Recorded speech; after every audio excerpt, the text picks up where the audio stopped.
Welcome, everyone. All right. Wow. Best laid plans of men. Let's, does not include puppies. All right, let's see how this is going there. Welcome, everyone. Oh, I guess I'm getting the feedback on my... All right. So I guess the sound is going well. Everyone hear me okay? All right.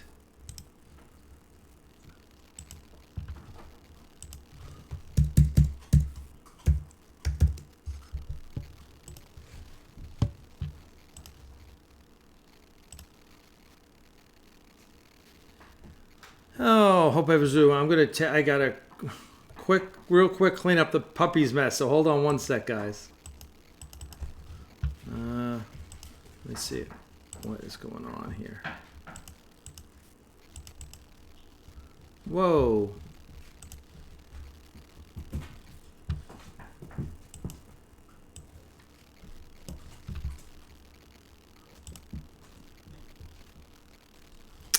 All right. That's not what I want. Good. All right. Hold on one sec, guys, and I'll be right back. You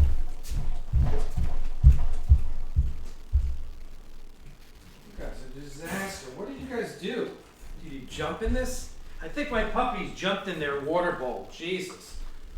Ugh.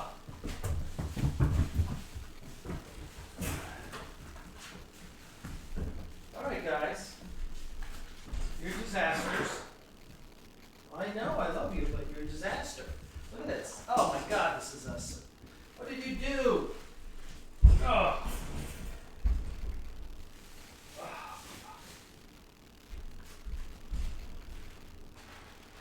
Hold on, everyone. I should take a photo of this and show you, just so you have a little humor break. What is? Are you hiding because you know you messed up there? All right, get out.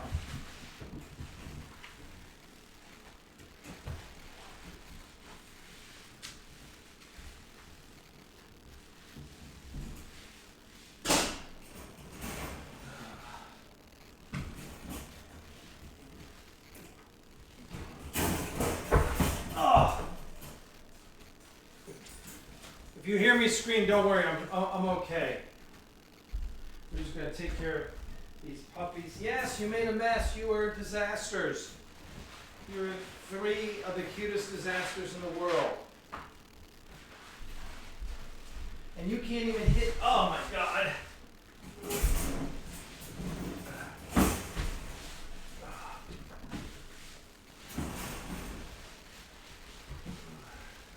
Get out of here. Get out of here. Go, go, go.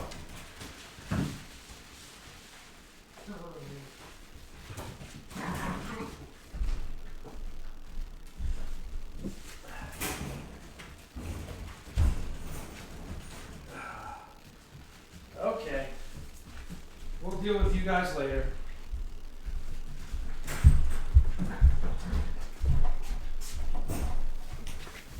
All right. I'm back to the Armageddon that is 3 Maligator puppies.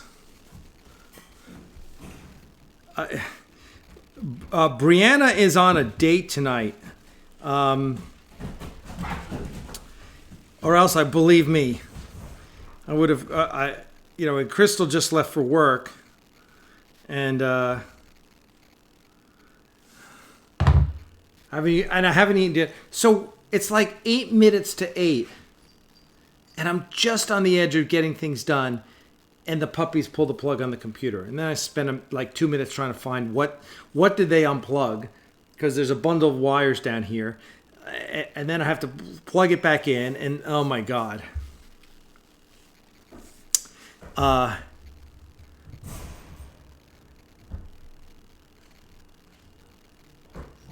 Val says she got to see koalas having breakfast. Very cute.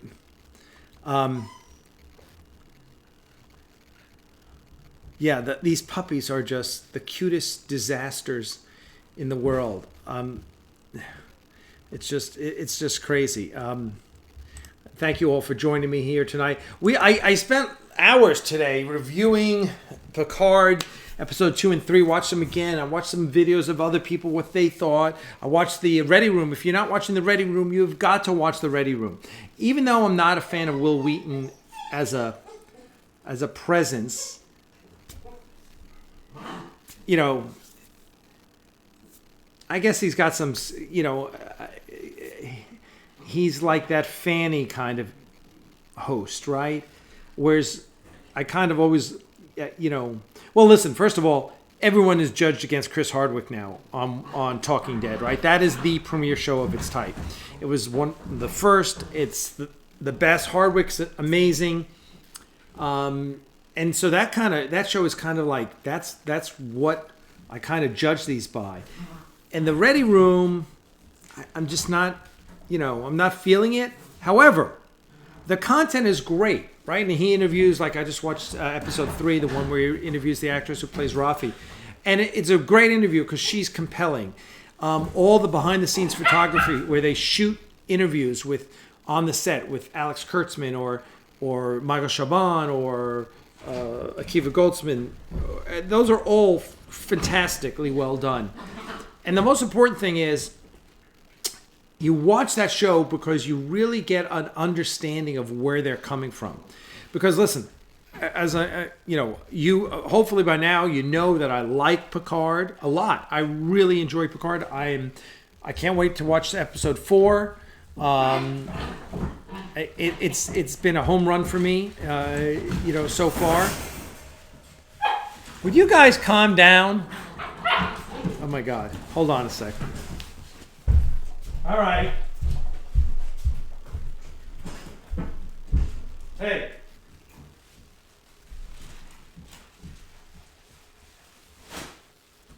Yes. Yeah. Well, back off. You guys spilled all your water. That's why you don't have any. Okay. I'll give you some water.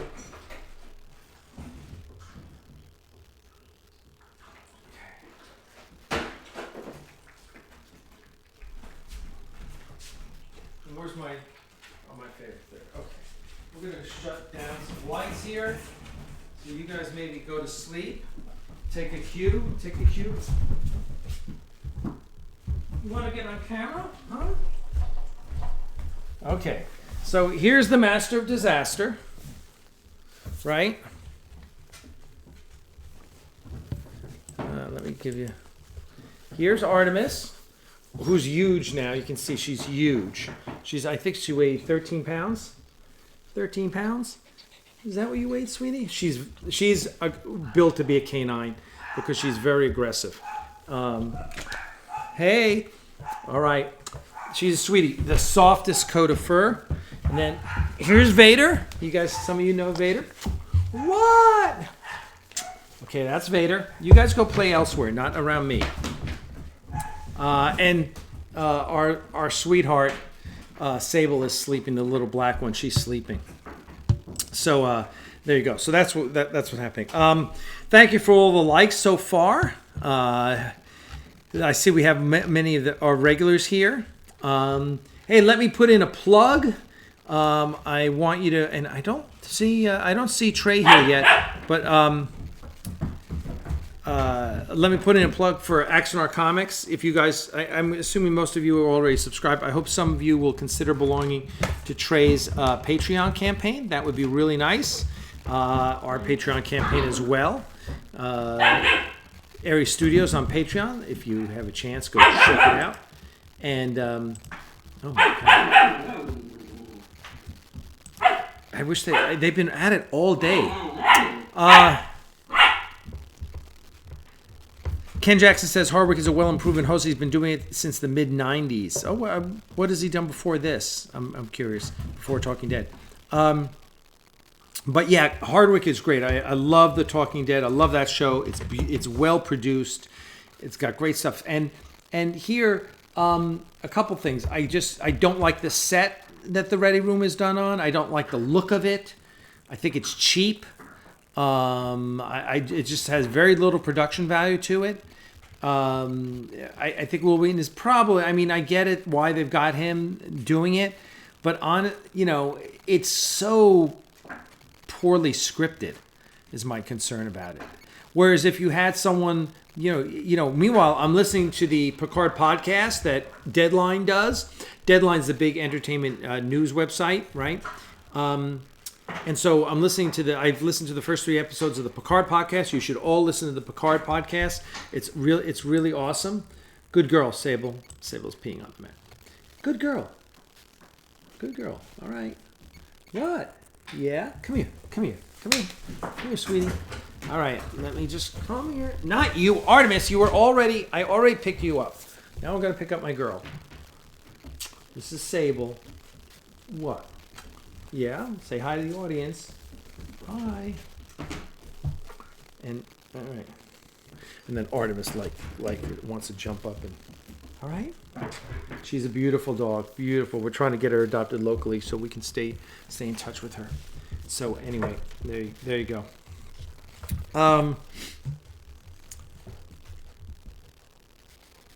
Bay Area Renaissance Festival going on now in Tampa, Florida until the end of March.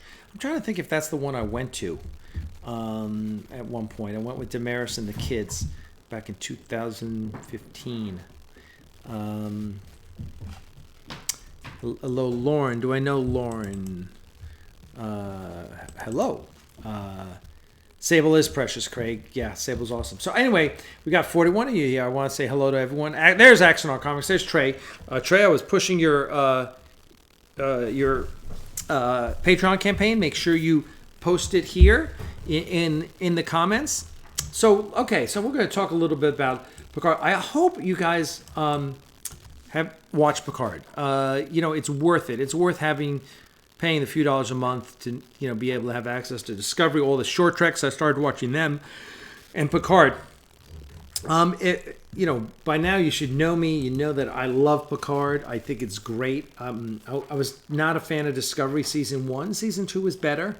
And today I decided to do. I'm going to do a video. It's going to be an edited video. And it's going to be my take on Alex Kurtzman and new Star Trek, right?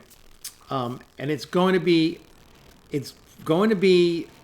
not brutal at all. I'm going to tell you guys why I think they're doing a good job, and it'll probably surprise a lot of people. But I think Picard is a sign of. I mean, let's look at it. Discovery, disaster. Season 1 was a disaster. It was awful, right? On so many levels. But on certain levels, it was good. If it wasn't Star Trek, it would have been great science fiction, right? I think we could probably all say it would have been really good science fiction. If you take Star Trek out of it and you go, oh, there's this science fiction show called Discovery. Pretty good. Everyone would be happy with it, right? But it was Star Trek. So you're working against all this stuff we've gotten before. Okay. Season 2, better. Pike's a home run. The storyline is really interesting, right? By the way, the end of season 1 Discovery, once they got to the Mirror Universe, was much better too, right? So, all right. So what I see this arc. I see Discovery season 2 is better, right? Okay, that's the upward arc you want to see, and then we get Picard. Well, Picard's a home run. If you don't like Picard, there's something wrong with you. I don't give a shit about all the nitpickers out there, and I haven't even listened to. I was almost going to listen to Nerdrotic today, but Gary is so freaking negative. It's just like I know he's going to hate it before I even watch his video, which is why I didn't watch the video. It's just like I kind of want to know what he doesn't like, although I kind of discount most of it, just because it's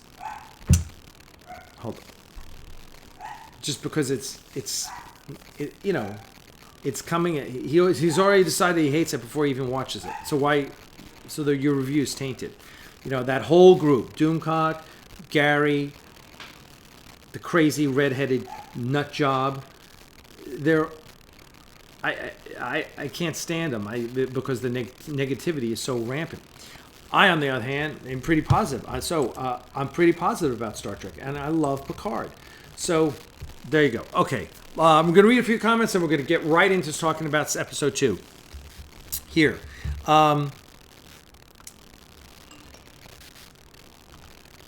Oh, yeah. Craig Severy says, yeah, those guys got a hold of some puppy uppers. Yes, they did. Ken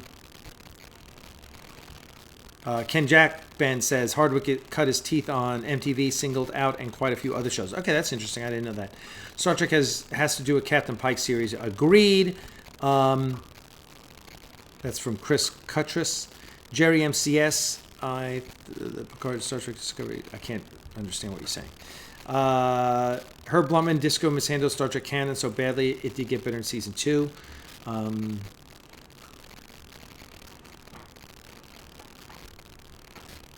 Herb Blumman, when somebody like Gary or Doomcock hate everything, their opinion no longer has value. I agree. I agree. Lauren, I can't. Lauren says, you know me, Alec. Uh-oh. I do? I can't see your photo, so I don't. Lauren. One of my favorite names. That's great. I once dated a Laureen in college, which was interesting. Which was funny because, like, 20 years later, I saw her on, like, a Tide commercial on TV. It was hysterical. Anyway, Silver Bullet, what do you mean? Jeff Clark. It's basically negates the most impressionable episode of TNG ever, The Measure of a Man. No, Craig, redheaded crazy girl, not guy. Yeah, you know, I'm not even going to mention her name. She's a crazy nut job. Did 100 videos about Brie Larson. How pathological is that? Stogie is here. Yeah, our regards to City of Memphis Locomotive. Ron, his wife Susan, is going to the hospital for a procedure, so all of our thoughts and prayers with her. That English gent. The problem with New Trek is that it's the same writers, and they've shown numerous times they don't know Trek well, constantly making bizarre continuity issues and bad logic. All right, we're going to address that. We're going to talk about that specifically, English gent.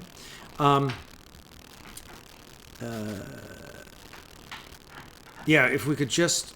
Oh, Lauren, Paul's daughter, Paul Osmond. Okay, thank you, Lauren. Nice to see you. Thank you for coming out. That's awesome. Hopefully you're going to be coming out to the Treklanta. I hope your dad mentioned to you, to the Treklanta, because we're going to have a table there and do a panel and stuff. So I told your dad we want you there.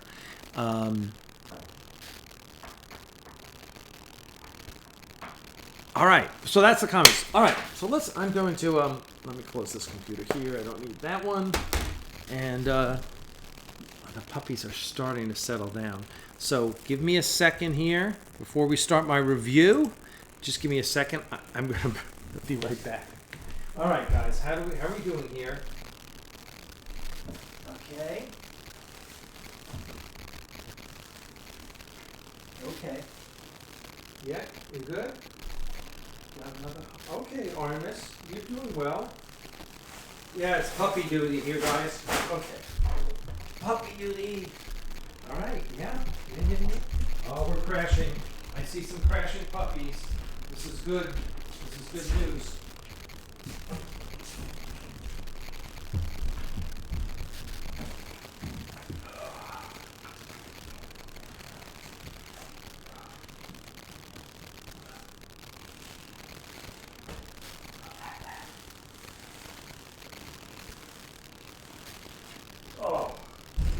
Guys.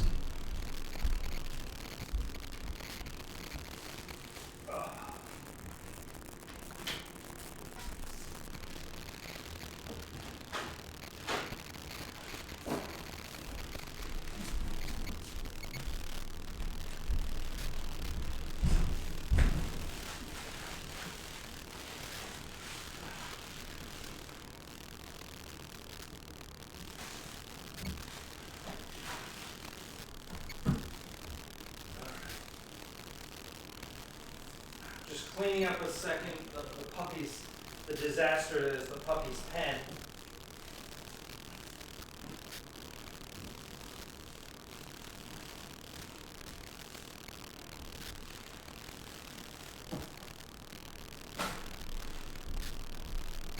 Okay, guys.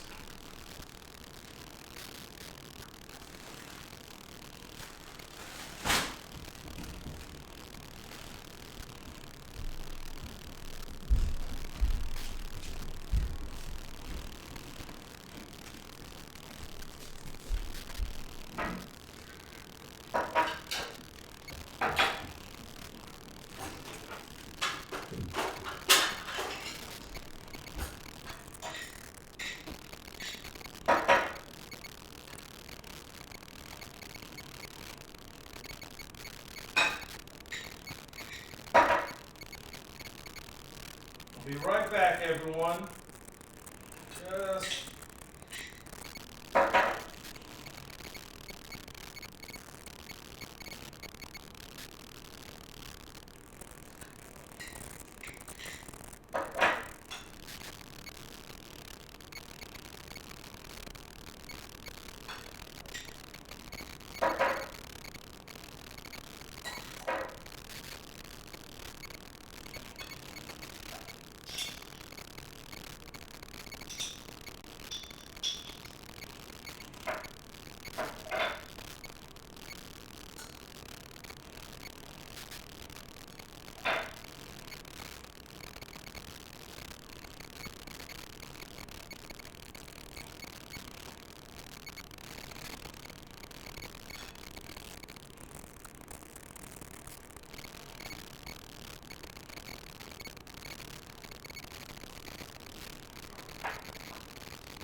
Shutting down. The puppies are all crashing. This is good news. All right. I'm back. And the good news is the puppies are crashing. And hopefully, I'm glad you guys are. Pee-wee's really good, and Pee-wee's out by the staircase. He's the funniest little thing. He sits right by the railings where they put their heads through and try and get through, but they can't. All they can do is get their heads through. So Pee-wee stands right there, sits there on the stairs, and lets them poke their heads through, and they're like their noses are an inch from Pee-wee, and he's just like, yeah, whatever. But we brought him in today to be with the puppies. Oh, he was just like ballistic on the puppy. He did not want them anywhere near him. But if he's on the stairs on the other side of the stair rails, going up, and he knows they're not going to get through. Catherine Garber, you're new. Love your Axanar creation. William Moad is my husband. Oh, we know William. God bless. City of Memphis Locomotive, $10 super chat. Listen, Ron, do not give me a super chat. All right, you have bills. Your wife's going to the hospital. Thank you, but I know I love you, man. You're awesome. Oh, you're close to funding. If you send me the link, I'll post it, Ron. Send me the link and I'll post it, okay? I'd be more than happy to. They're raising money for his wife's heart procedure. So send me the link, Ron, on Facebook. Let me open up a Facebook page. Here I got the Facebook page open. Send me a link and I will... and I'll take the link and I'll put it in here. Or send it to Trey or Stogie and they'll post it, okay? How's that, guys? Check the connection on the mic. Is the mic not working? 1, 2, 3. Testing 1, 2, 3. Testing. No, it shows working here. No? Someone give me a...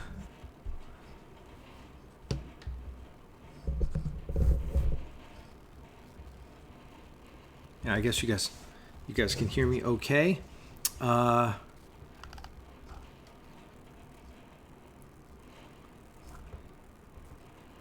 Yes, JFM, I actually fixed my dinner. So here's my dinner. I'm going to give you guys a heads up.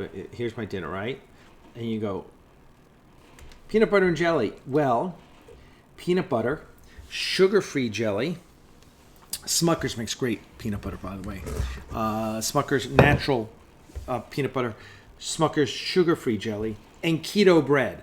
So there's no carbs in this bread. So that's my dinner, because I got to eat dinner. I'm supposed to have eaten dinner already. I'm already eating it late. So there you go.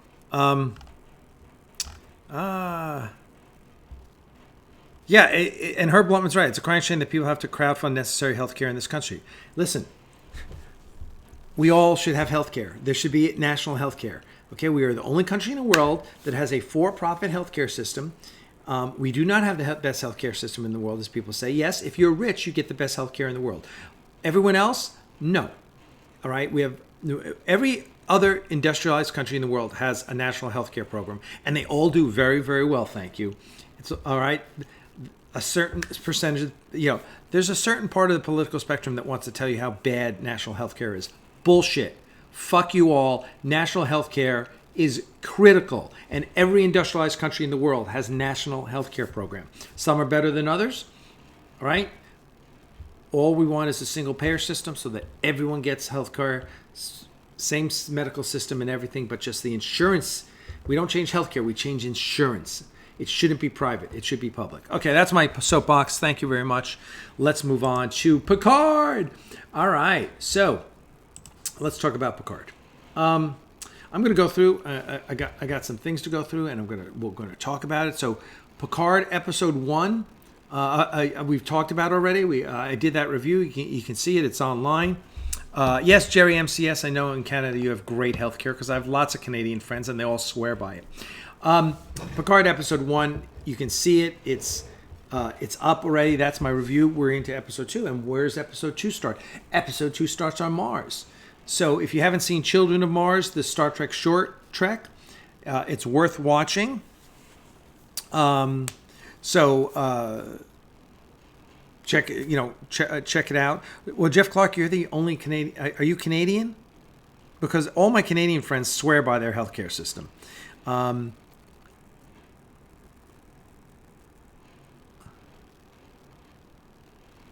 At Silver Bullet. Stay away from that nonsense, okay? We don't talk like that here.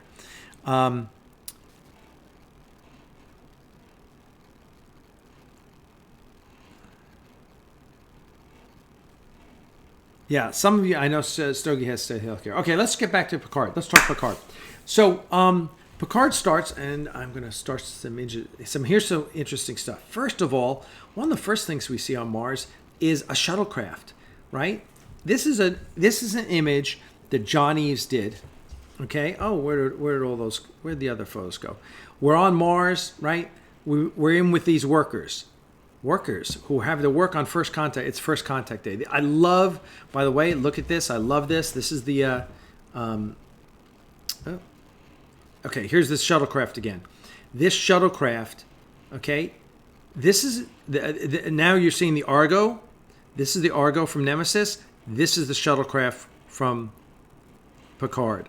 Looks exactly the same, doesn't it? Yeah, all John Eves designs. We find out that there are synthetic life forms, right? Synths, as they call them here. Oh, no wonder that's the problem. There we go.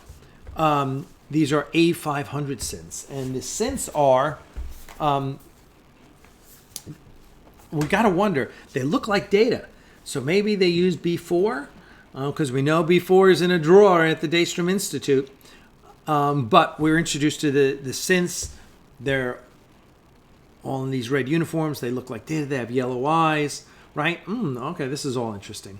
Obviously, this plays a big part in the whole thing on Mars. Okay, here's the. I love this design, by the way. I mean, this is classic Eves. Eves knows how to draw, man, right? This is just classic John Eves design. This is what became, and this is kind of what became the Argo, right? But the whole episode spends a lot of time talking about the synths, and this is obviously maybe the main through line. We see these workers who are working on Mars. It's first contact day, but we've got to work. And I was like, well, doesn't everyone work? Because there's no money in the future, right?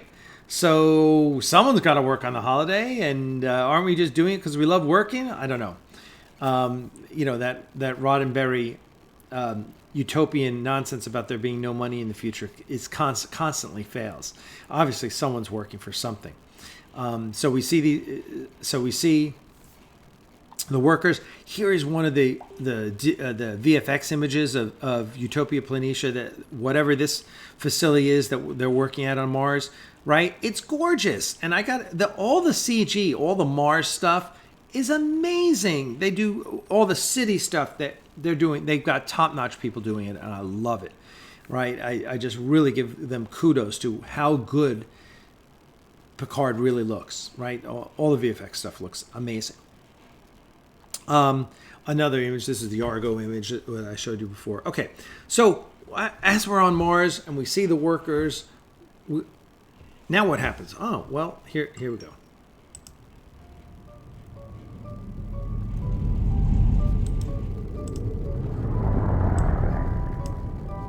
Attention all personnel. Happy first contact day. All right, so we see Mars. Utopia Planitia, right? Pretty nice. I mean, that's just amazing VFX, right? We get to see all the spaceships. These are all like, these are the ships that they're building for the Romulan rescue fleet, right? So this is 14 years in the past. Right, look at those ships. They're pretty cool, man. That's all pretty cool Starfleet tech. I'm down with it, right? I'm down with it. So we're on Mars. They're showing us what happened on when the fleet was devastated, and who was it devastated by? It was devastated by aliens. So let's by androids. So here's what's happened. Hey, that dude is lucky. He doesn't. So yeah.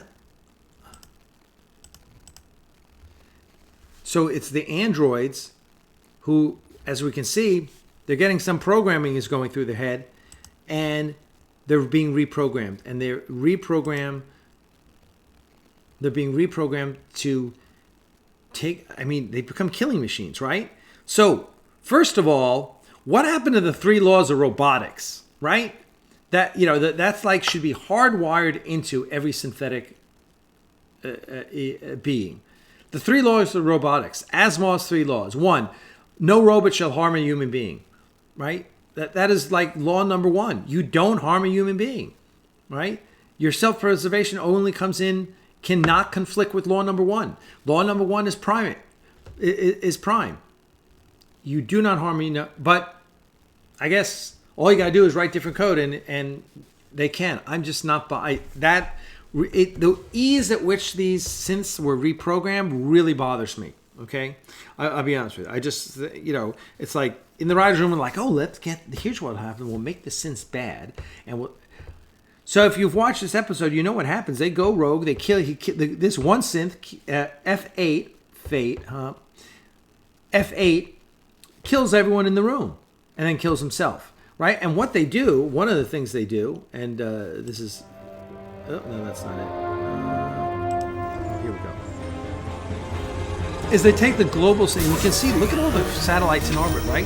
This is the Planetary Defense Network. They take the Planetary Defense Network and they aim it towards Mars. And then they shoot the shit out of Mars. Oh, no, that's not it. That's it.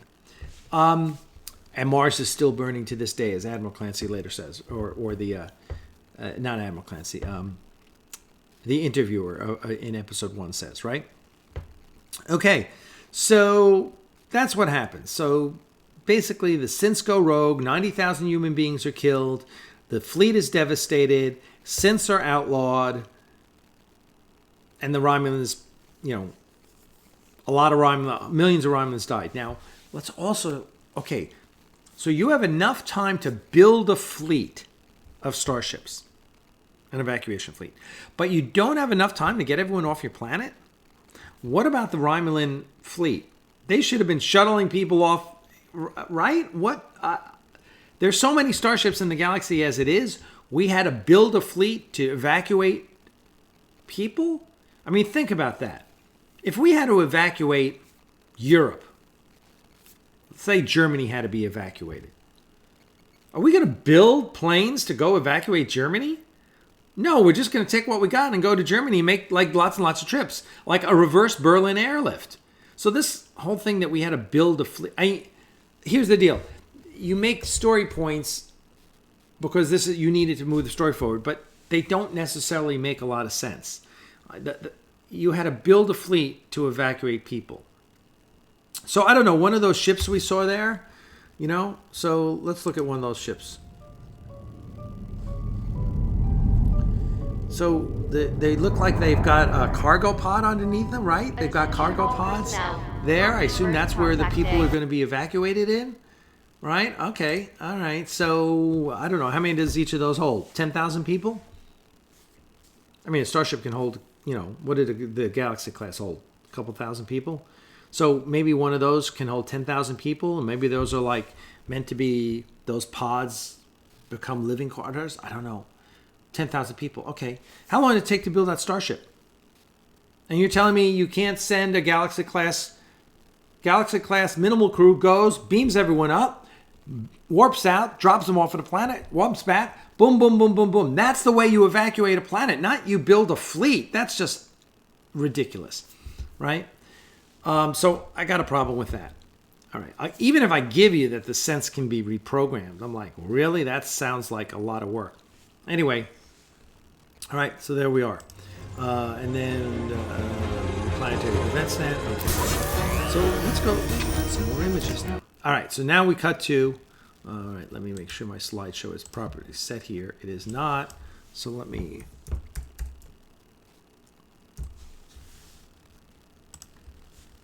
all right.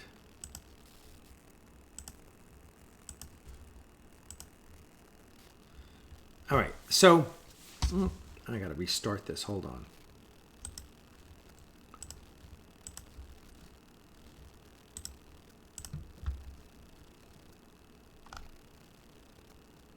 No, we don't want to do that.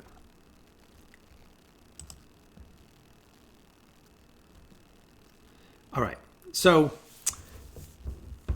that's what we get the big exposition of the first in episode 2. What happened on Mars? Okay.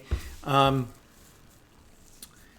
so now we've got to find now the plot. And this is what I love about this.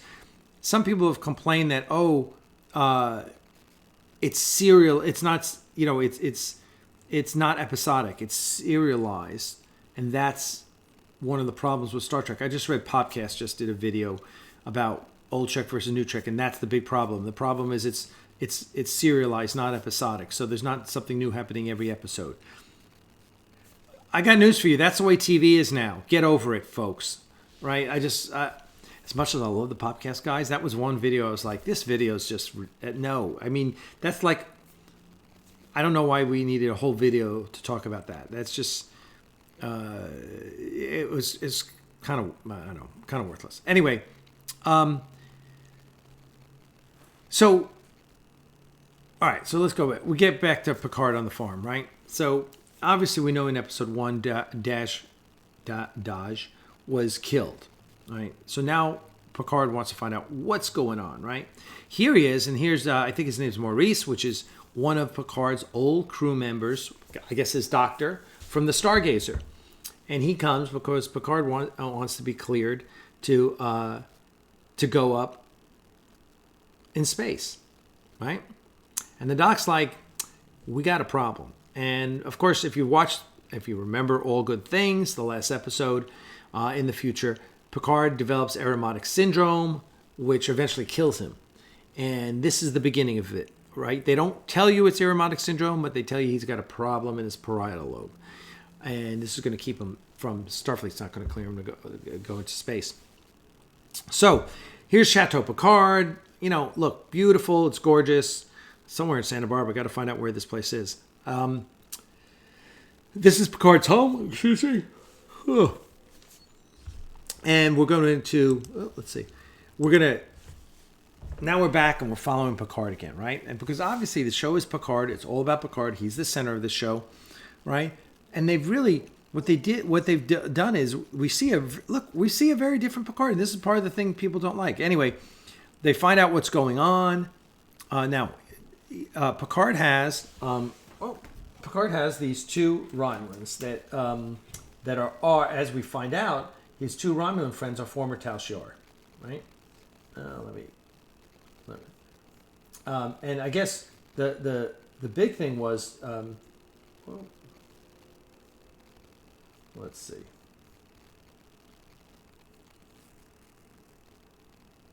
I did not read the Countdown comic. Laris and Zhaban are the two Romulans, right? And I really like them. I really like that whole thread. How Picard's there's these two Romulans who were meant to, I don't know if they were meant to kill Picard or whatever, and then they met him, and then they So like, this guy's pretty cool. And now they're his assistants, right? And so what I love in this episode, and here's Picard talking to Maurice. This is the beginning of the conversation about him and his illness. But we learn, this is one of the, episode 2 has this big reveal.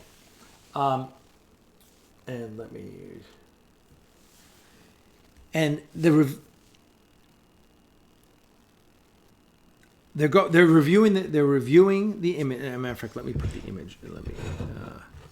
Let me see if I can just put an image up. They're reviewing what happened with Picard and Daj, right? When she got killed. What happened there? All right, so let's. Nope, that's not it. Here's the image I want. All right, so here they are. I'm going to overlay this. And here's what's happening. Picard, Zhaban, and Laris, are reviewing the video of what happened when Daj was killed. The explosion and everything, right? And what they're saying is, oh my God, they totally erased everything. You see Picard getting blown back by this explosion, but there's no record of Daj, no record of Romulans. Someone has erased all the records. Conspiracy, right? We love this stuff. Great. Okay.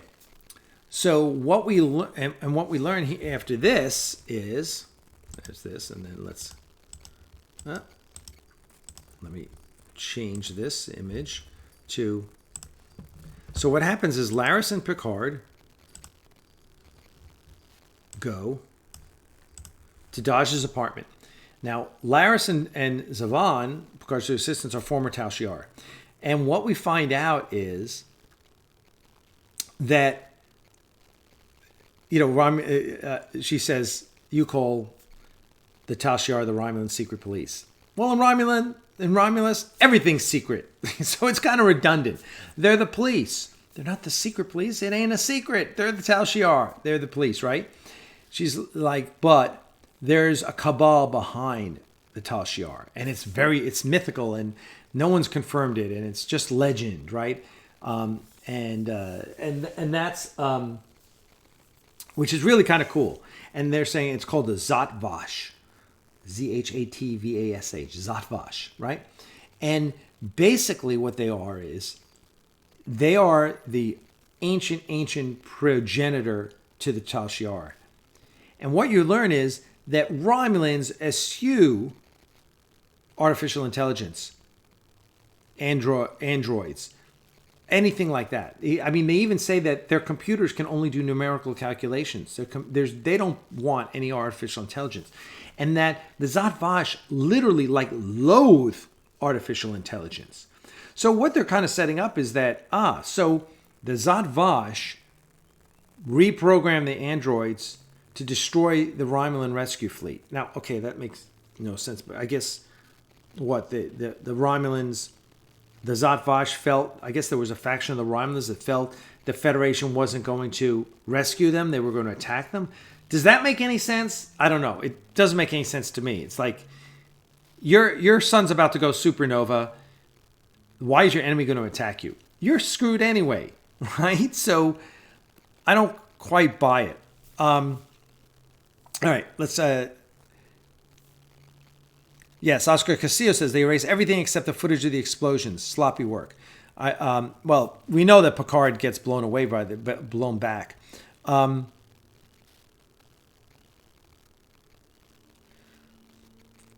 We're talking.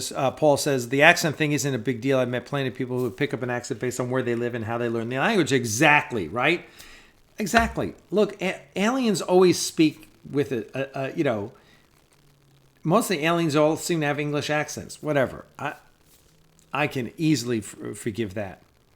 All right. Hey, guys, cut out the socialized medicine chat. We're here to talk about Picard, not about socialized medicine. Okay? So Jeff, clam it. Let me see.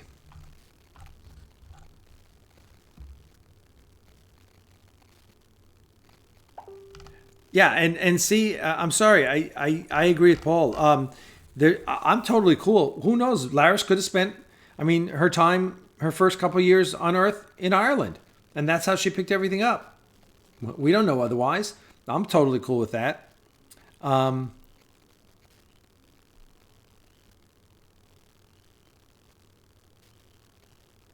Yeah. Yes, there are spoilers, day like 2150. Sorry about that. We were pretty...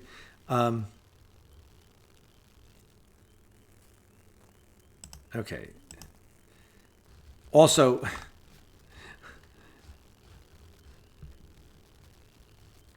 So anyway, this Crystal just telling me she got to work safe.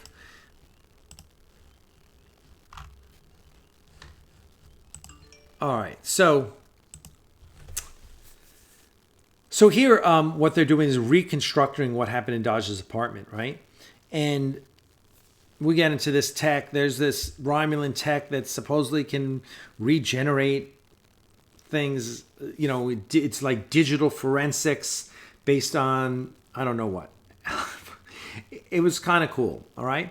But what they find out is this place has been scrubbed. It's been scrubbed so hard, even this tech doesn't work. And that takes a lot of effort. And they're like, okay, this is telling you they really don't want anyone to know what happened there, right? This is where Dodge killed the Romulans in episode number 1.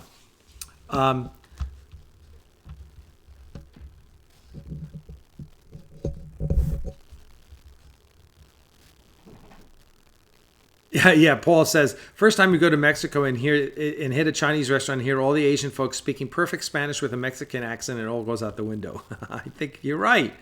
That's true.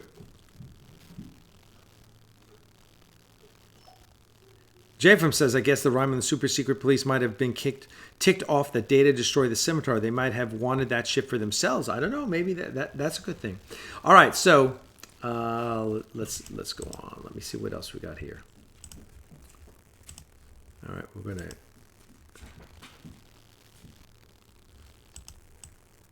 Oh. All right, so that's where we are. So now the whole thing. I listen. They're moving it along well. I'm liking it. So after all this, Picard goes to Starfleet, right? And here we go.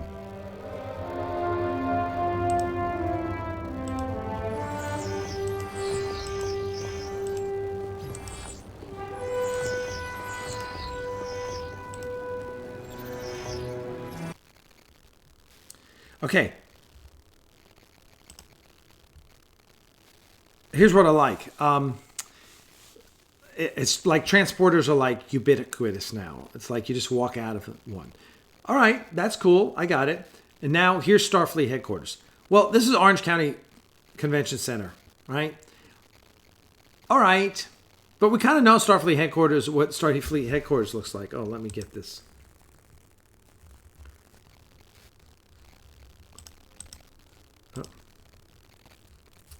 Sorry, this is moving a little faster than I'd like here. Let me slow it down so we can.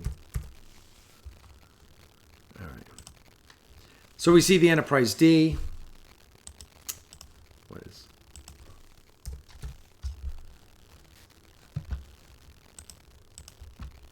There we go. We see the Enterprise D. We see the Enterprise A, but it's the disco version of the Enterprise A.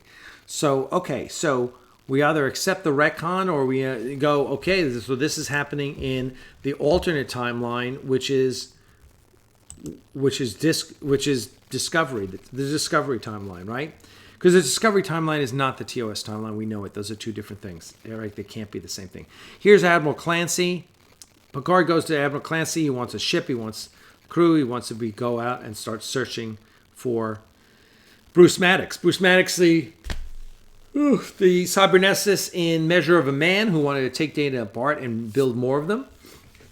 We know that Data continued to converse with Bruce Maddox because in Data's day, he's keeping a diary and sending it to Bruce Maddox. So I thought that was interesting.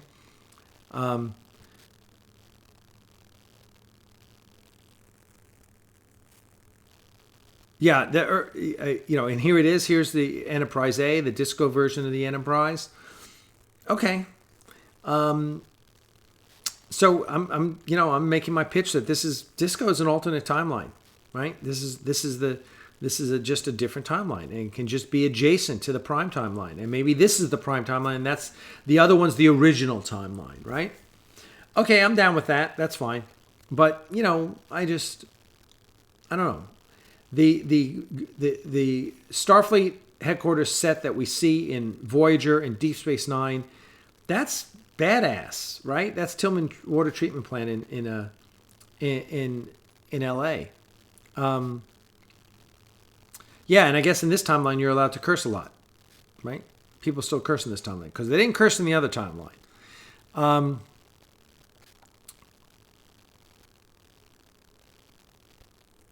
I thought, JMCS, I thought Picard looked so weird for me. Okay.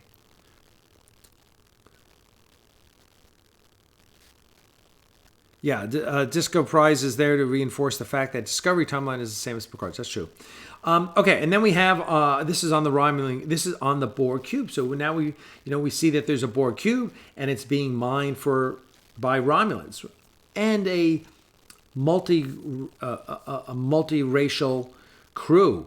Everyone's doing research on this Borg cube, taking technology out, hopefully making the universe better.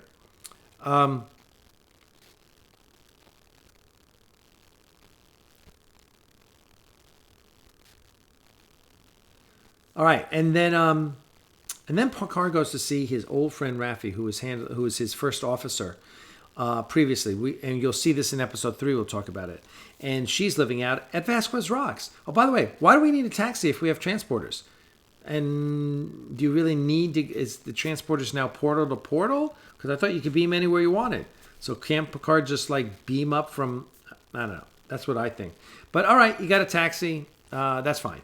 This is a very Star Trek V looking shuttlecraft, but this is what takes Picard to Vasquez Rocks, which is great because, and we'll see it in episode 3, they actually call it Vasquez Rocks. And here's a Romulan with an interesting haircut here. You've got to see. This is why you got to watch The Ready Room with Will Wheaton, because they have a lot of behind the scenes stuff, and the behind the scenes makeup stuff is awesome. Check it out. So here's a Romulan. This guy's kind of in charge of the cube, and he's kind of briefing everyone. Okay, everyone, be careful. Don't go where you're not supposed to go. There's lots of Romulans with guns around. And we also find out, there's a Romulan double agent. Oh, so this chick is actually a Romulan. This lady, excuse me, for using a colloquialism. This is Lieutenant, what's her name? Lieutenant something Italian. Anyway, she's, it's on the tip of my tongue. And she's actually a Romulan, we find out. And this is brother and sister here. Here she is with Commodore O, who's the head of Starfleet Security. And we're going to see a picture of Commodore O. I'm going to cue that one up.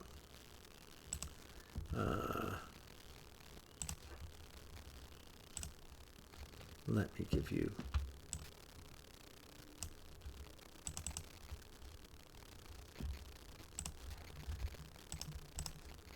All right, here's Commodore O.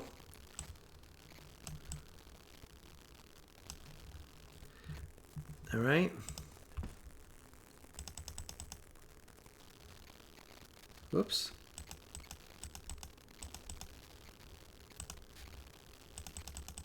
All right. So this is Tamlin Tomita. Now, here's some interesting information on Tamlin Tomita. There's actually 2 Axanar references in this episode. And what are they, you may say? Well, literally at one point, I can see Tanaka, who's Garth's first officer, at one point, we toyed with the idea of making her female. And if we were going to do that, Tamlin Tomita was the only actress I had in mind to play Tanaka. The other funny thing is, they named Tanaka as a character, not obviously our Tanaka, but Tanaka is the name of one of the characters that Starfleet mentions. I forgot what the role is. But anyway, so there you go. Yeah, that's really interesting. Anyway, Tamlin Tomita we all know from Karate Kid 2. She was Daniel's love interest as just a teenager. And she's been in everything since then. She was in Man in the High Castle. She was in Joy Luck Club. She was in Highlander. She was with the TV series. She's been in lots of things. You've seen her in lots of different places. Fantastic actress. Really, really great. And here she just plays a really, really not evil, but ruthless Vulcan. Also, there's some great Easter eggs. By the way, the stuff people are calling Easter eggs on YouTube, I mean, there's so many videos, 21 Easter eggs in episode 3 of Picard. And most of it's bullshit.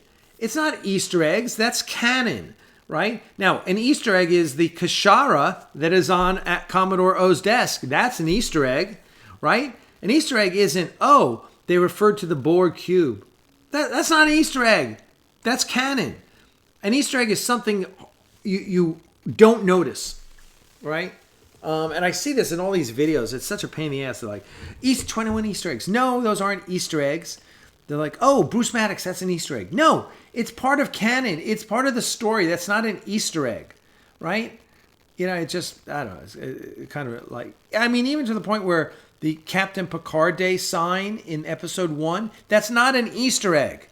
All right. First of all, everyone knows that sign because everyone's seen that episode and it's prominently displayed, right? An Easter egg is something off on the side that you barely notice that maybe you have to screen cap, maybe you have to freeze your YouTube and look at it in HD or something like that. Anyway, my pet peeve for the day is Easter, what people call Easter eggs. Okay. So,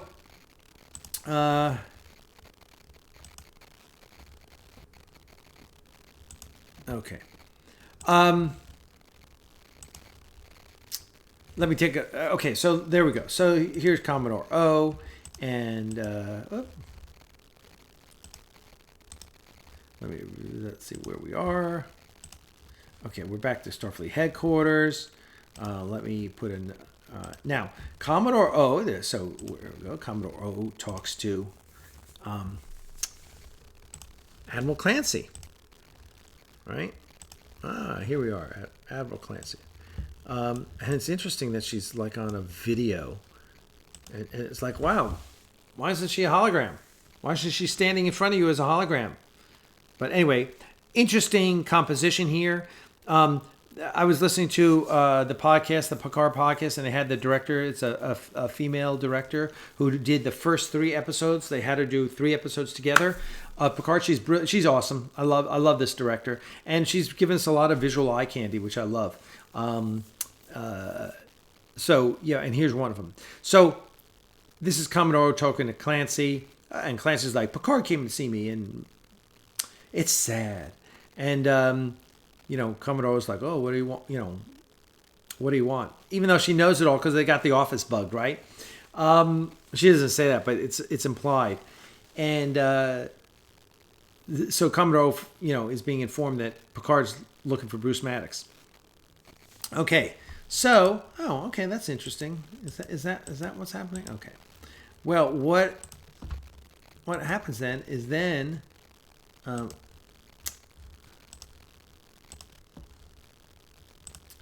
All right, let's put another one in here.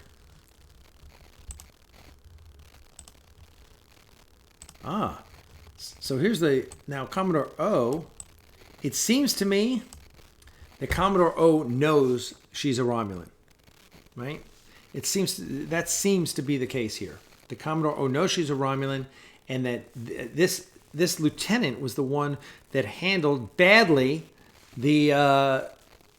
She was supposed to capture Dodge, and instead, Dodge got destroyed.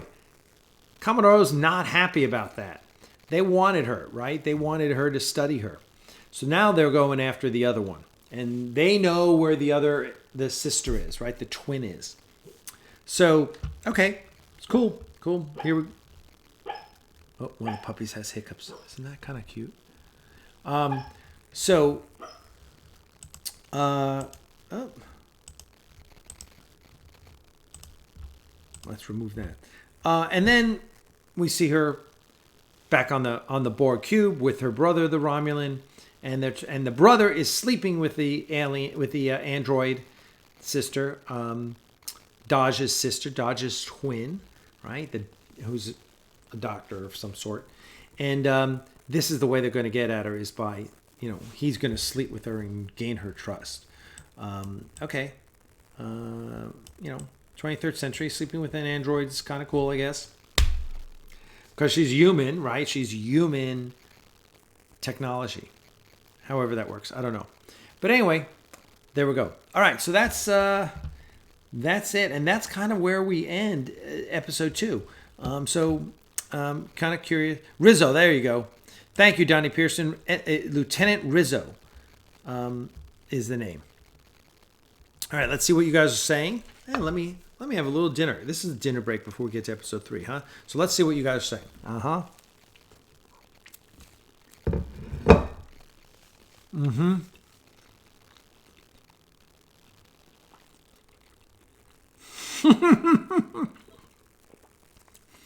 Jay from says, put an Easter egg on Garth's desk. I love that. We're going to put an Easter egg in Garth's quarters. Mm-hmm.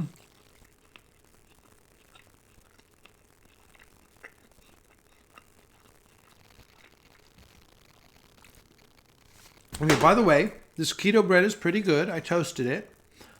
It's pretty good. And peanut butter and jelly is always good.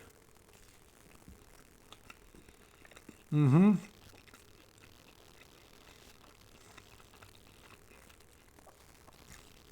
Is it Flag Day in Canada?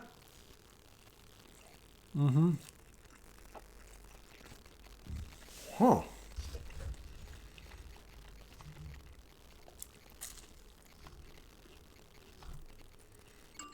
Mm-hmm.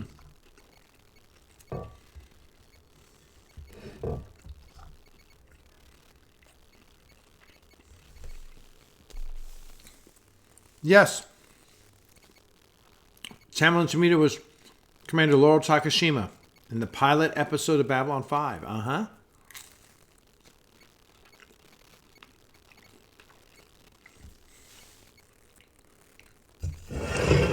She's ridiculously hot.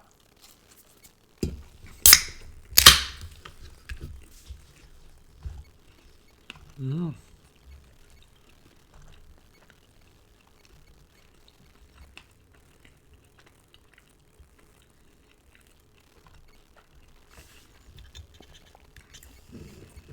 All right.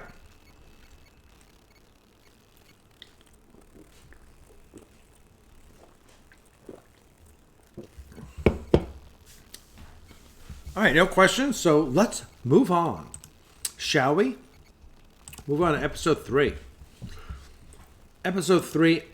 Let me boot up the file.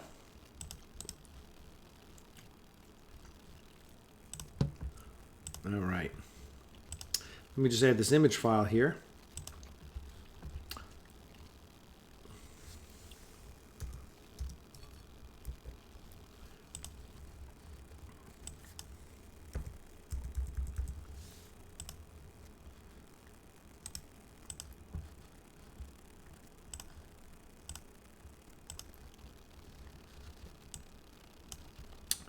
Episode 3.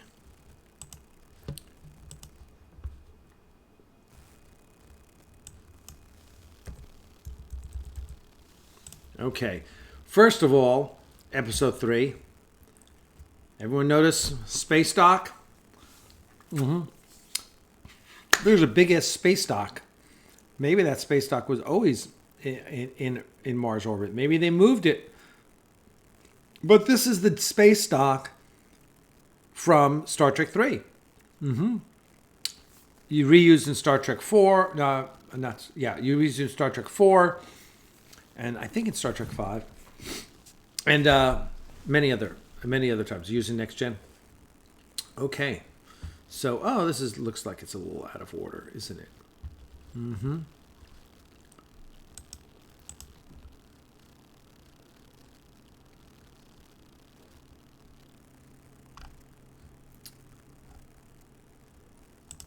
All right, so let me... I hate it when this happens.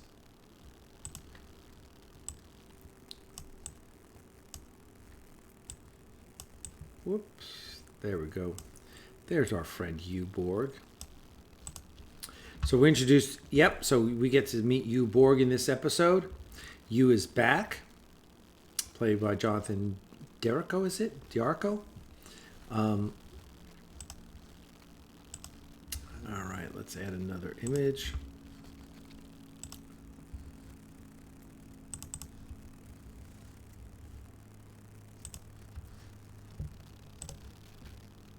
All right, so we start off this episode with scenes of...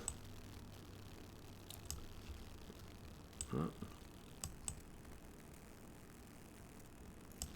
me match this up here. Starfleet Headquarters, Earth. Once again, this is Orange County Convention Center. Well,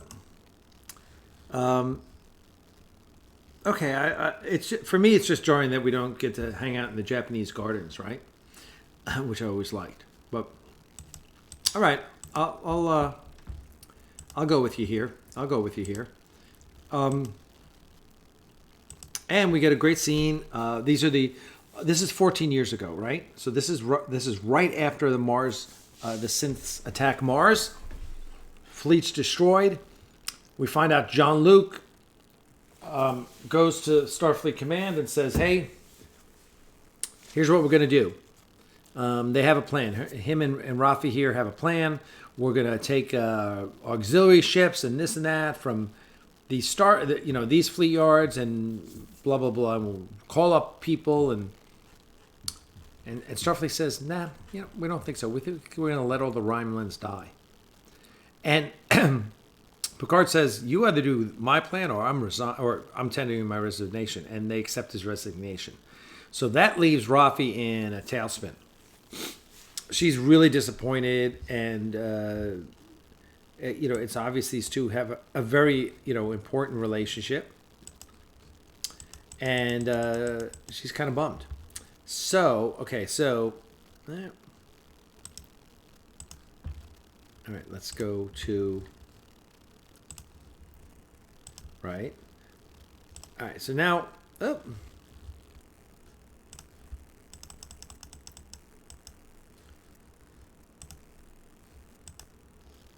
right, Vasquez Rocks, present day.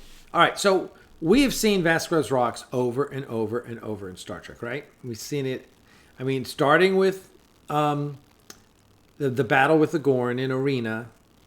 Okay, we've seen it in Star Trek, in JJ Star Trek. We've seen it in Star Trek.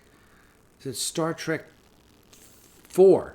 We see it, right? We've seen it over and over again, right? But this is the first time Vasquez Rocks is actually playing Vasquez Rocks.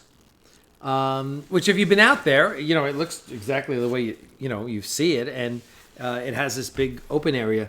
It doesn't quite look like this shot. This establishing shot is a VFX plate, but you'll see it in a little bit. All right, let's. The next shot is, okay, so Picard goes and sees Raffi. And this is a great scene, by the way. He goes to see Raffi, his old friend, Raffi is still recovering from, her backstory is she's got an addictive personality. When Picard met her, she was addicted to drugs or alcohol or something, and this and that. And he helped her get over all of that. Great. That's all awesome, right? Excuse me, I've got peanut butter stuck in the side. So she does not want to see him at first, even has a gun on him. But he brought a bottle of the 86 Chateau Picard. So they sit down and drink. She's not happy. But we're really getting an insight into this character in this episode. This episode 3 really brings Raffi to the fore. What is it about her? What is it about their relationship? Okay. I'm all good with it. right? It's nice to. She calls him JL, which is like that's cool. That's cool too, right? It's like a different. We know that there's a different relationship here. This is not, his relationship with number one. All right, then we get to see you Borg on the Borg ship, right? This is we're seeing it through some sort of a view, 3D viewer. We're introduced to you, who's working with Daj's sister, right? And during this episode, there's a lot made of what's happening to the Borg that were disconnected from the continuum, and these are like the only Romulans that were ever assimilated. And when they're disconnected, it really messes with them, and so there's a lot of research being done. It's really interesting, and what we get, excuse me, and we find out a lot about.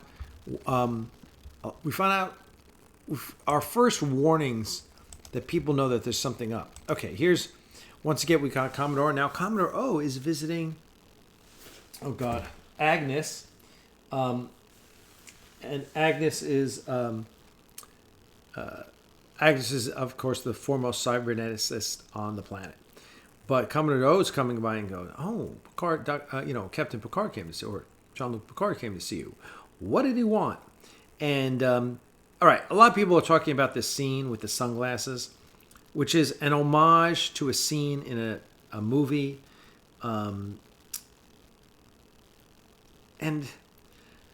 I've read about it, and I got to be honest with you. I'm not down with the sunglasses. It's just like they keep bringing in all these 21st century, whether it's cussing or sunglasses or cigars.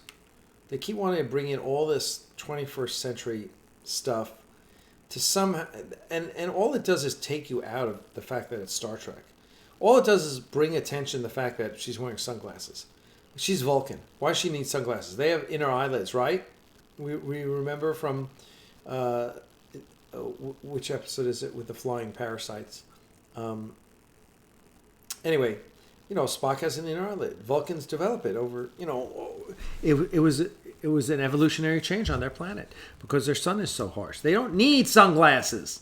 So why are we wearing them? Oh, we're wearing them because it's an homage to a scene in a film done by Jean-Luc Godard. Oh, honestly, everything I've read and heard about this, I heard it on the podcast, I read about it, I was like, okay, that's bullshit.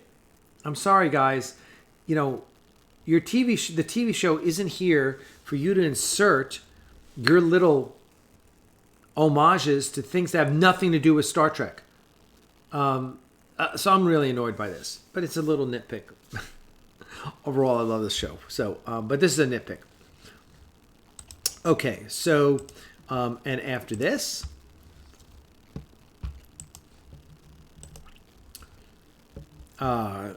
this was a great scene where Picard calls Rafi. It's like, I'm sending you all the stuff on Bruce Maddox. And she's like, don't bother. And he's like, do it. Boom. And he hangs up on her. Great scene. Again, beautifully composed. Like, we're seeing her reflected in the image or through the image on the screen of Jean-Luc. Beautifully composed, really well done. Great scene. Again, continue to be impressed with the production quality of Picard. Now we start to get, and who is the captain here?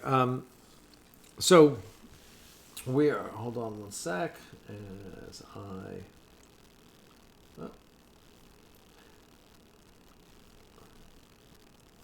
I'm going to do this. I do this the easy way on my phone. Let's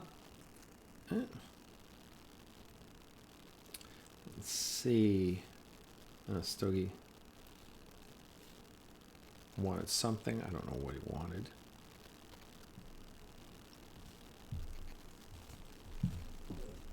Let me just look up here.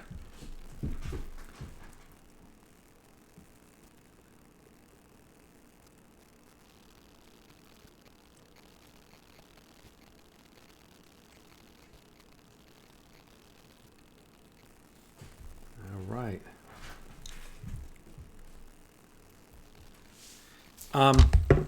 Okay.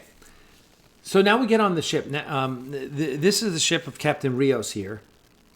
And Santiago Cabrera is his name, is the name of the actor. And he's great. I love this guy, right? And I love what the show has done with him, because we see an emergency medical hologram, which is him, a version of him. And we see an emergency navigational hologram, which is a version of him. And they each have different personalities. And that is really, really cool. So I'm really enjoying this. So this is the first meeting between Picard and Rios. He's got a piece of titanium sticking out of his shoulder. He's smoking a cigar. He's got a tattoo. He's, kind of, his hair's unkept, whatever. But it's a great scene. And it's a great setup. Great first meeting between Picard and him. And it leads to other great scenes. I mean, I really like this episode. I thought the episode really, Picard really started to hit its stride in this episode. And here's a great scene where he tells Picard to take a seat. And Picard walks right by the captain's chair and kind of looks at it, right? And it's a great scene because it's like, not your seat anymore, Captain. Anyway. Beautiful bridge. I love the bridge. I think it's awesome. And we're seeing a little better tech. We're seeing it's not just touchscreens anymore. We're getting some holographic stuff. Overall, everything about this scene was really good. And it leads into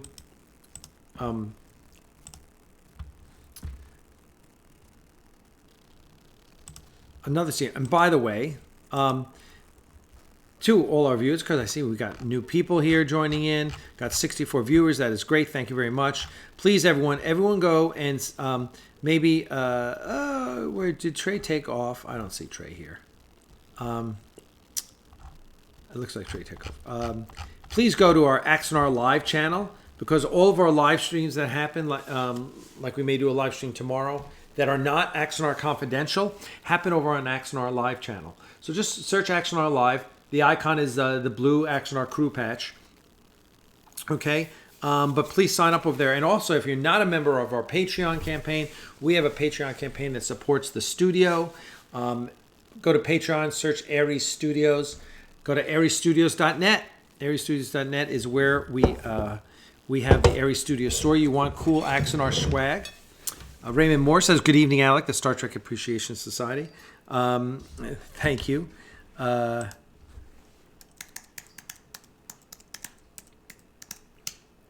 There's ariesstudios.net. Go there and sign up for, don't sign up. Go there and check out the store, and you can buy all sorts of cool Axanar and Aries Studio swag. So those are my little commercials there, okay? But please check it out.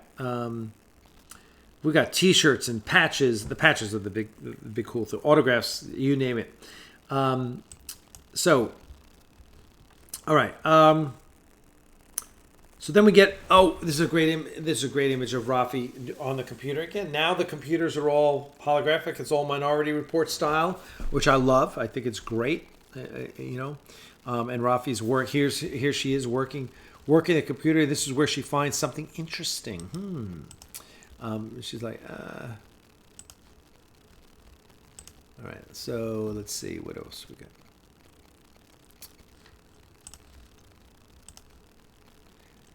And then, great scene. Let's go this way. This is a great scene between Rios and the emergency navigation hologram. And the emergency navigation hologram is basically, his take is basically, okay, look, this is Jean-Luc Picard. All right, you're getting the chance to work with Jean-Luc Picard, and he goes, the man who had, who initiated contact with Q Continuum. He was the arbiter of succession of the Klingon Empire. He defeated the Borg and saved Earth. Right? He's kind of fanboying on Picard, right? And it's a really cool character, and he's really trying to convey to Rios that, dude, this is someone you want to hang out with. Yeah, take this job, right? So anyway, it's a great scene. I really love it. I'm really digging on the way they're using these holograms to show different parts of Rios's personality. Okay, back on Earth now. There's a great scene where it's Picard is with Laris and what's it? Saban, is it? Zaban and Laris, and Zaban has just come back from the supermarket with some great cheese, and all of a sudden they're under attack in Picard's living room. All right, so basically Picard and Laris and Zaban and Laris, they're ass kickers, right? They're former Tal Shiar. So they go, there's a Romulan hit squad's there for Picard, and they kick their ass. The funny part, which is here, is they have little disruptors hidden all over the house. So under like every desk or every piece of furniture, there's a disruptor in a holster. You see the holster there in the upper right. And I love that about this scene. And I love the fact that these guys kick their ass. Right? It was really, really well done. Because you believed it. You believed that these Romulan Tal Shiar agents were ass kickers. So even Picard, and they got a few got knocked around a bit, but it was good. So that was a great scene, and then that scene leads into let's see, this scene on the Borg cube, and on the Borg cube, Soji, Daj's twin, is interviewing one of the Romulan former Borg. Recovering Borg. She's a recovering Borg person. And something happens. And this person realizes that Soji is an android. And she's like, which one of the sisters are you? And they call her the Destroyer. So it's like, whoa, what's up? And she pulls a weapon and gets a weapon off her arm in the guard. And anyway, gets subdued, but Soji subdues her. Anyway, it's like, everyone's like, okay, what the hell was that all about? And you're like, whoa, Destroyer, there's something going on here. So the Romulans know there's something going on. And obviously the Romulans know Soji is the other one of these artificial life forms, right? So, Paul, I'll answer your question in a second. So anyway, that's it. And finally, the last thing we see at the end of this episode is, of course, the motley crew, Rafi, Agnes, Picard, Rios, on the bridge, about to take off. And this is the payoff that you've been waiting 3 episodes for. We're starting to get the old Picard back. Not the, woe is me, I'm on a vineyard waiting to die, Picard. But, okay, let's go get some shit done. And he gives the old engage, right? And we're out. And it's a great episode, right? I wasn't so crazy about all the Romulan stuff, but I get it. Right, but man, I want to see more of Laris and Zaban. They're ass kickers. I mean, they're great characters. Zaban especially. They're both. I love them both for very different reasons. Right. I love the dynamic that Laris is more the extrovert and Zaban's the introvert. I love that. Anyway, great characters. So there you go. So there's 3 episodes down of Picard. Episode 4 dropped on Thursday. We're going to review it this coming Friday. I'm all thumbs up for Picard. I think it's fantastic. And I'm going to talk a little bit in this video. I'm going to talk a little bit about people's expectations. Right? I don't want Next Generation. I really don't. I wasn't a big fan of Next Generation. I watched it, of course, and liked it, of course. But do I go back and watch Next Generation? Never. No. I mean, I got my favorite episodes. I love Yesterday's Enterprise. I love Inner Light. Darmok is epic. Do I go back and watch it? No. Listen, folks, if you want this to be like Next Generation, go watch the Orville. It's not Next Generation. It's great filmmaking. That's what it is. It's great television. Okay, let me get to some questions now. I'm going to read back because some people... many people have suggested that Michael Chabon has possibly hinted that O is a Romulan. That is certainly possible. All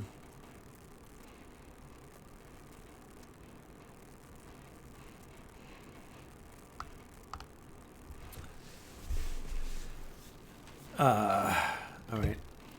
I'm gonna eat my dinner here while I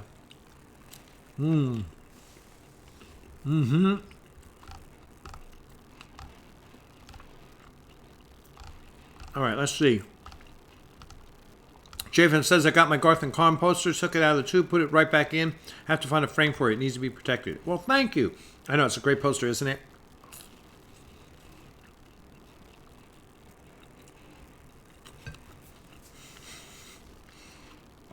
Japham says, Tal Shiar are real big supporters of the Second Amendment.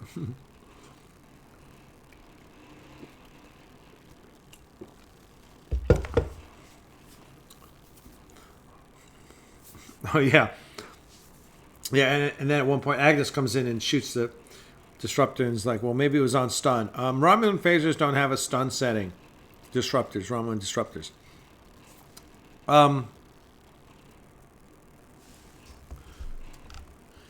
I hope there's not a Red Angel tie-in anywhere in this show.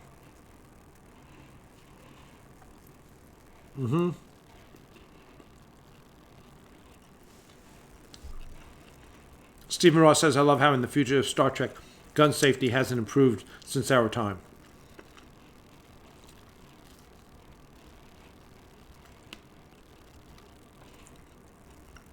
That's a good question. And that's a good point, Herb Bluntman. Remind me. Paul Osborne said wants to know about. Okay, so here's the news. So there we go, folks. That is the review of Picard. Oh, we're getting some Axanar stuff here, real quick.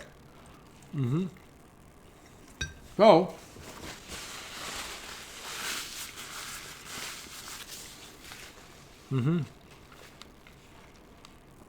many of you know about Starfleet, the International Star Trek Fan Club. It is it's been around for like 40 years. Has thousands of members all over the world. It's a great fan club. I was in it 30 years ago. Other people I know have been in it. And what it is organized in chapters, and each chapter is a ship in Starfleet. It's really cool. And so, and you join the ship, and you're a crew member of the ship, and you can work your way up, and you can become an officer. And it's a lot of fun, right? Costs $5 a year, right? $5 a year. And so what we're doing is I was like, well, why don't we have a chapter of Starfleet? How cool would that be? We'll be a chapter, and we'll be the USS Ares. Unfortunately, there was already a USS Ares ship in Starfleet. So I said, Steve Parmley, the new head of Starfleet, who's an Axanar fan, I said, Steve, talk to those guys and see if they'll give up the name, and I'll hook them up with some Axanar swag. Well, they talked about it in their executive meeting and agreed. So I sent them all like patches and DVDs and posters and stuff. It's great. So we are going to be starting the USS Ares chapter of Starfleet International. I will be the captain. Dale Simpson, who many of you know is going to be my XO because he lives right nearby. He's retired. He's got plenty of time. Trey McElwain is going to be second officer. Don Gaffney is probably good. Is going to be on the team as well. Paul Osborne, I expect you to be one of the officers. And yeah, $9 for 2 people. I signed up Crystal already, so we've already got a few people. Oh, okay, great, Paul. When you sign up, if you're interested in being a member, you sign up. Right now, you're going to become a member of the Constellation, which is, I think it's Steve Parmley's ship, until we get all our paperwork done. And I got to go through Dale and I got to go through the command course and everything. So, anyway, I think it's going to be a blast. I think we can have the biggest chapter in Starfleet in a few months.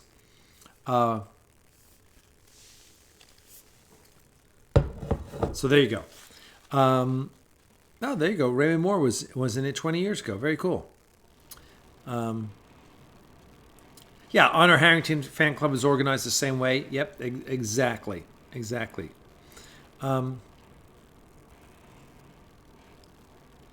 Sir Patrick Stewart is dispassionate about Trek. Wow, I don't know where you get that idea. I think he's very passionate about Trek.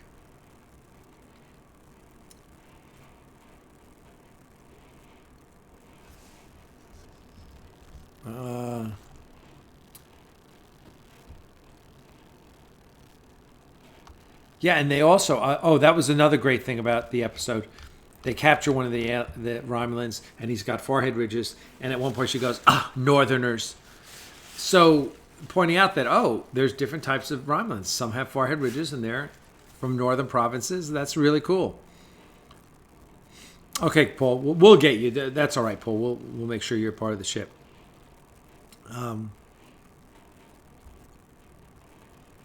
So yes, there you go. Okay, questions, comments. I hope you guys have enjoyed it tonight. First time, outside of the when we reviewed episode 1. I mean, I try to review it. I try to give you guys some information, give you my insights. I hope that all works for you guys. I'd love to hear what you guys.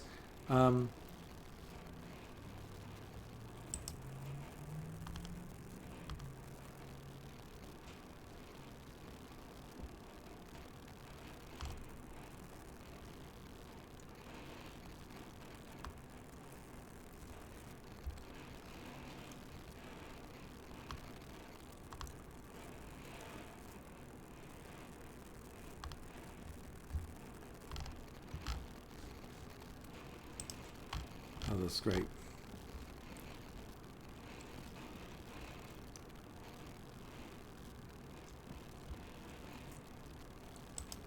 All right. Just reading your comments.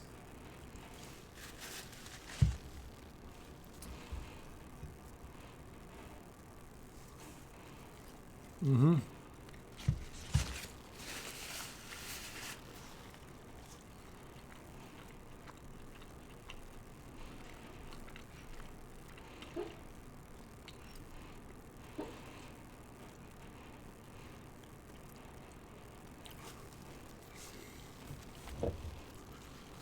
Jeff Clark, he even made the request that no former DNGs be on the show.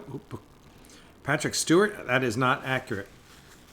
Craig Severies, no, I have not had time to work on the Axanar Orange Crate label artwork yet. Working right now on the patch for the back of the jackets.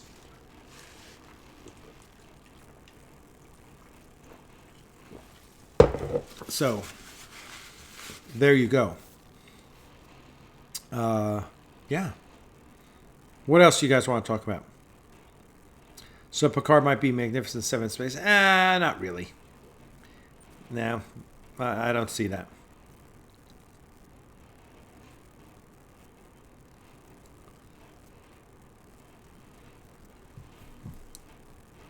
Well, it'll be interesting. It's going to be interesting to see who else they pick up.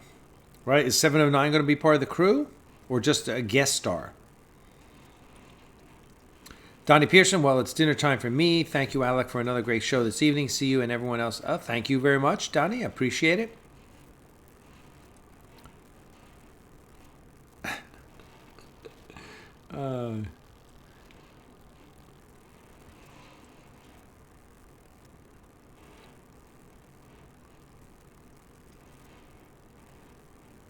All right.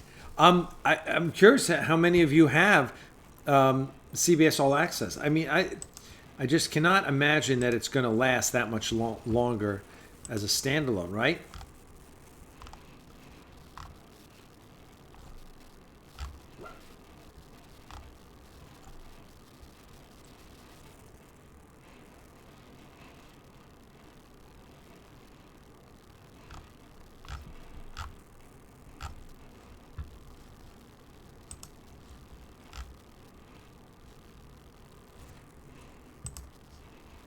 All right. Yes, Craig Severies is right. Sir Patrick asked Whoopi to reprise her role in person.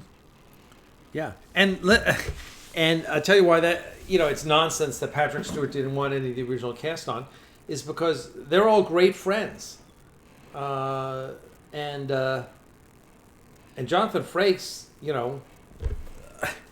the two of them are best buddies. Raymond Moore says Picard has some really good writing. Unfortunately, a lot of people are still hung up on Next Gen. I agree.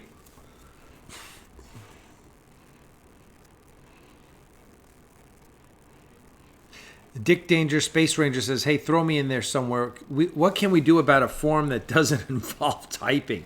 Such a limited meeting for sharing information. Well, I don't know. It doesn't involve typing. Instagram? No, even that. I don't know.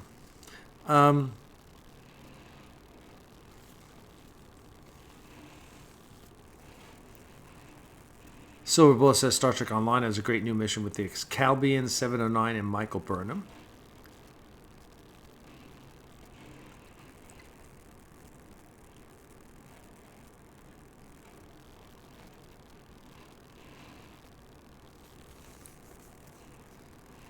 Paul says, you did a bit with the Squadron team in contact with Intrepid production. Yeah. Are you talking to me, Paul? Yeah, we're talking about doing something together, which I'm pretty excited about.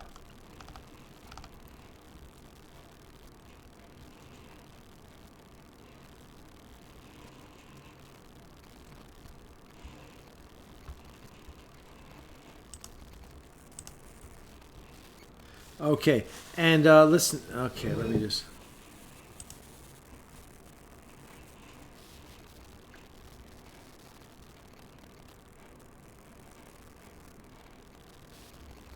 Huh.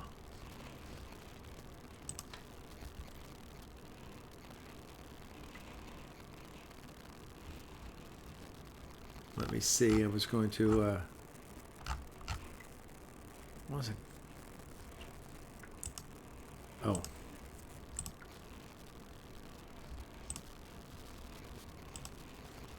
I guess no one. Okay. So, if you care to help,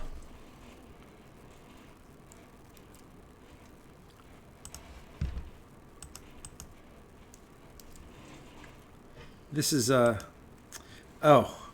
unfortunately, Ron, the link is too long.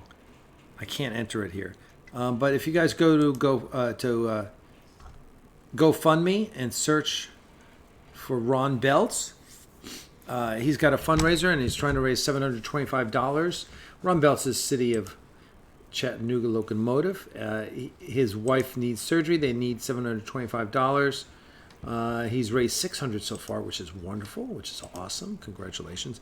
Unfortunately, I can't put the link in because it's 3 characters too long. Sorry, dude.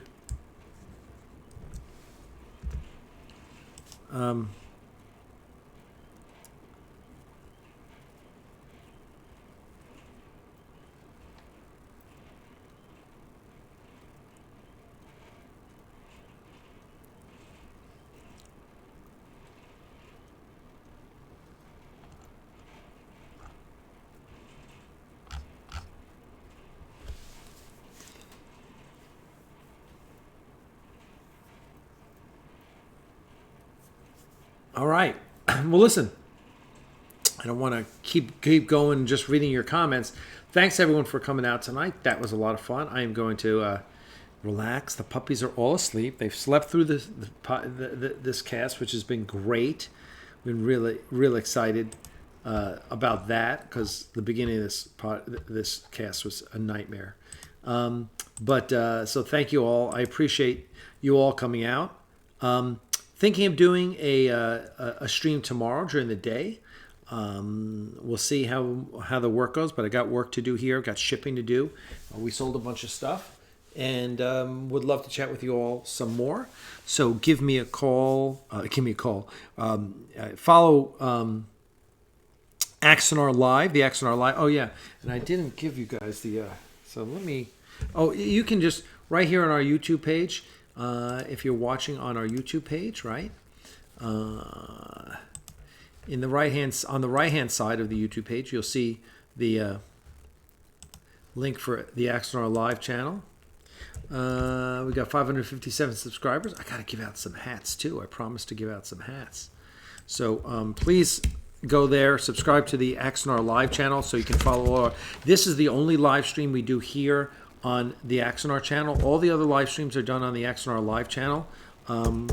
Please also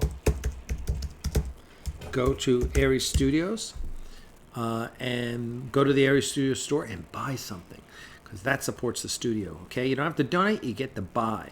So buy some patches, buy some art, whatever it is. But there you go. Thank you so much, everyone. Listen, guys, I greatly appreciate you being here. I greatly appreciate all your support. Make sure you go to our Patreon, become a patron. In the meanwhile, thank you. Ring the bell on Axanar at Live and Axanar channel to get notifications, live streams. Yes, Herb Bluntman, thank you for reminding everyone of that. I will look forward to seeing you guys again tomorrow night. Let's see how things go. As always, live long and prosper, and I will get back to taking care of these puppies. All right, guys, you take care. Cheers.